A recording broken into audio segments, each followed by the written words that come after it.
Hi friends, കുറച്ച് ചക്ക കിട്ടി. ചക്ക കിട്ടിയപ്പോൾ എന്തായാലും വിചാരിച്ചു മക്കൾക്ക് കുറച്ച് ചക്കവറ്റൽ ഉണ്ടാക്കി കൊടുക്കാമെന്ന്.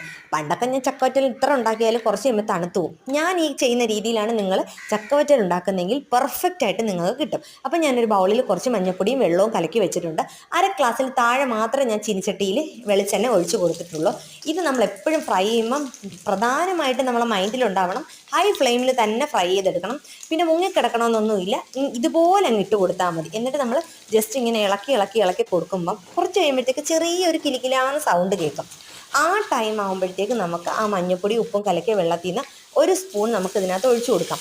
അന്നേരത്തെ ഒരു സമയത്ത് കുറച്ച് പൊട്ടലും ചീറ്റലും ഒക്കെ കാണും, പക്ഷെ പേടിക്കേണ്ട. സാധാരണ എണ്ണയ്ക്കകത്ത് നമുക്ക് വെള്ളം വീഴുമ്പോൾ ഉണ്ടാകുന്ന പ്രശ്നങ്ങളൊന്നും, ആ പൊട്ടിത്തെറിയൊന്നും ഇപ്പോൾ ഉണ്ടാവത്തില്ല.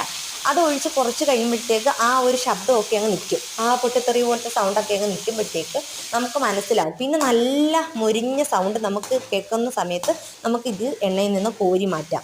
ഞാനൊരു 3-4 വട്ടമായിട്ട് ഇത് വറുത്ത് ഇങ്ങനെ കോരി വലിയൊരു ബോട്ടിലൊക്കെ കരുതി വെച്ചിട്ടുണ്ടായിരുന്നു, ഇതുപോലെ നമുക്ക് തണുക്കുമ്പോൾ ഇട്ട് ടിന്നിലിട്ട് വെക്കാമെന്ന്.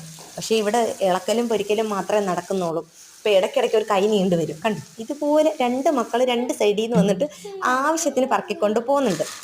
അപ്പം ഞാൻ ഈ പറയുന്ന മെത്തേഡിലാണ് നിങ്ങൾക്ക് ചെയ്യുന്നതെങ്കിൽ ഇതുപോലത്തെ നല്ല കിലുകിലാന്ന് നല്ല മുരുമുരാന്നുള്ള ചക്ക